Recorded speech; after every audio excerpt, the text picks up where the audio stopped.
Minimalists. What aspects of fashion align with minimalism's goal of intentionality? I've seen the two put at odds with each other more often than not, especially with the rise of environmentalism, but think that there must be some way to show clear intentionality through your personal style. So, Mackenzie, I think that when we're talking about fashion, again, this is a good question for this because I think a lot of our malls, especially in the 90s and the oddies, and but especially in the 20-teens, we need a name for that decade. I was thinking the teenies, maybe.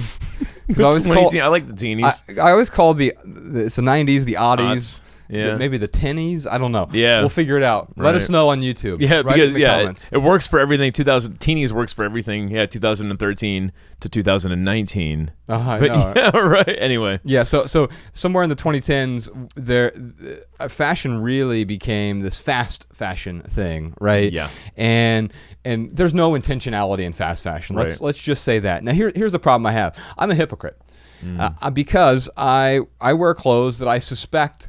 I'm probably not right now. I don't know. I don't know. Mm-hmm. And here's the thing. When you look at your average American, I'm more intentional than 98, maybe even 99% of the populace with respect to my fashion. Mm-hmm. I try to get things that are made in America. Yeah. I try to get things that are even made locally, and I get things that will last me, so I'm willing to pay a little bit more. I also buy things without logos, and whenever possible. There are occasions where there might be a really tiny logo on something that I can't avoid, or I'll even remove logos whenever I can. Yeah. These shoes I'm wearing here, I'll hold it up for the camera. Man, these are really beat up, but these are Tom's. You know, that reminds me, we got this idea from David, didn't we? David who? We stayed with him and his girl in San Diego. Oh yeah, Tooth Adams. Yeah, and he Tooth Adams. That's right, on Twitter. And he had a pair of Toms, and he was removing. I remember him removing the Toms label when we were there. Like, I don't remember that, but yeah. Anyway, the reason I did it, I had a Levi's. Let's see, what was it called? A denim jacket, right? Yeah. That I got off eBay. Mm-hmm. And here's the eBay hack for that. You can get Levi's denim jackets on eBay for like $4 to $9. Nice. But you have to buy like 3 or 5 of them in order to find one that fits you, right? And like, you just buy them one at a time until you get the right one that fits. Yeah. But I often do, even now, I'll do this with different shirts and things, is you can buy new or next to new clothes that someone bought and they just didn't enjoy it for whatever reason. They're selling on eBay. So even with my Levi's jackets, I would always just take the tag off because that company isn't paying me to advertise for them. I wouldn't do it anyway because advertisements suck. Mm-hmm. So what am I going to do? Pay them for the privilege of advertising being a walking billboard on my body? Yeah. There's no way I'm going to do that. Well, that's just the genius of marketing in this brand recognition thing, how people want to advertise the brand because that says something about how much you paid for something, where you stand, on the socioeconomic ladder, what kind of clique you're part of, what kind of style you have. Mm-hmm. But if we're relying on a brand to express who we are, we're just expressing that we don't really think for ourselves. Yeah. I would encourage you to go back and check out 2 episodes we did. The first one is episode 56, a long time ago. Ryan and I, we were living in Montana. We did a clothing episode. It's one of our longer episodes. Yeah. And it's just about clothing, episode 56. And then more recently, we did an episode called Fashion Obsession with Tyler Jones from Preachers and Sneakers. And we talk about our sort of obsession with fashion. But to get to your question more directly, Mackenzie, I think the problem we've gotten into is we've built these bastions of consumerism that have required us to consume more in order to fuel their pockets, their bank accounts, their corporations, their CEOs, their executives. And so what do? It used to be that we had 2 seasons, mm-hmm. warm and cold. Mm-hmm. And so in the winter we had a coat, or maybe we had slightly thicker clothing or a sweater or whatever.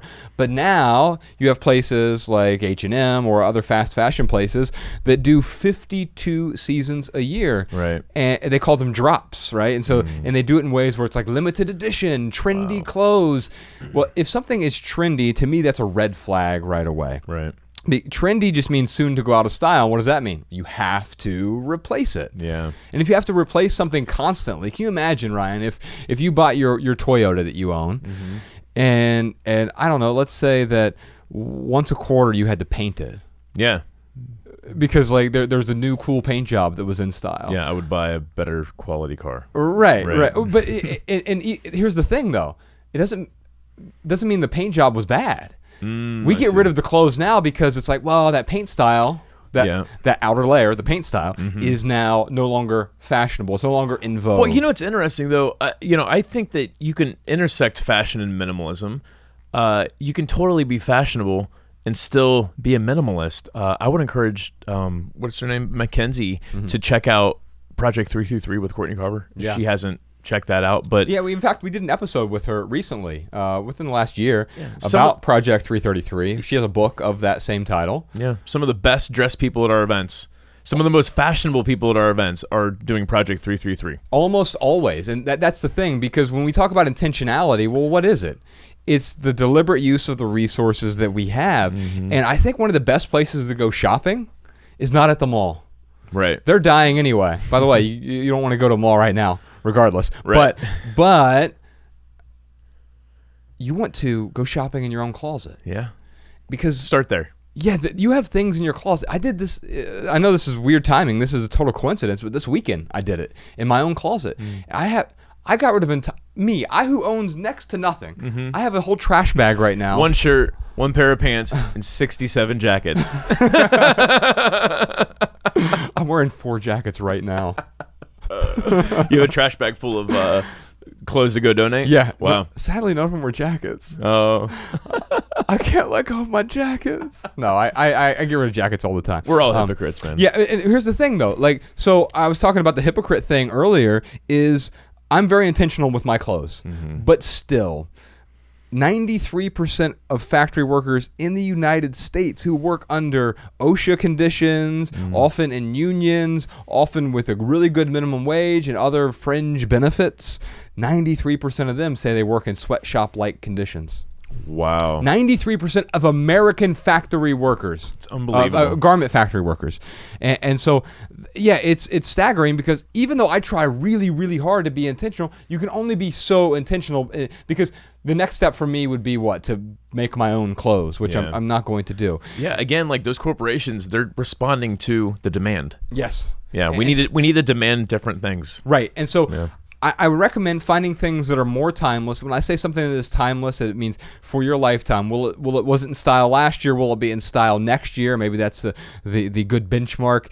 And so it could be basic colors. Ryan and I often wear just black, but if purple's your color, then great. Awesome. Accent your stuff with purple. Dude, if I looked good in purple or blue, or I would buy different color t-shirts, but I just happen to like the way I look in black. You look great, Ryan. So that's what I wear every single day, what I feel best in. Yeah. I'm not going to switch up my shirt because, my sister tells me that I look like a goth. And she's tired of my style. Well, look at anyone that you find to be stylish from a decade or more past. So for Ryan and me, that could be like Paul Newman or Steve McQueen or someone like that. And for women, it could be Jackie O and whoever, Marilyn Monroe, whoever it might be. There are plenty of who's the novelist that I absolutely love? Joan Didion. Joan Didion is, she was a style icon. Look at what she was wearing. That stuff would work today. The problem is the hype of today would have never worked back then. But it doesn't say Supreme. How do I know I'm Supreme if I don't wear Supreme? Mackenzie, I'm going to send you the Supreme book. It's called Essential.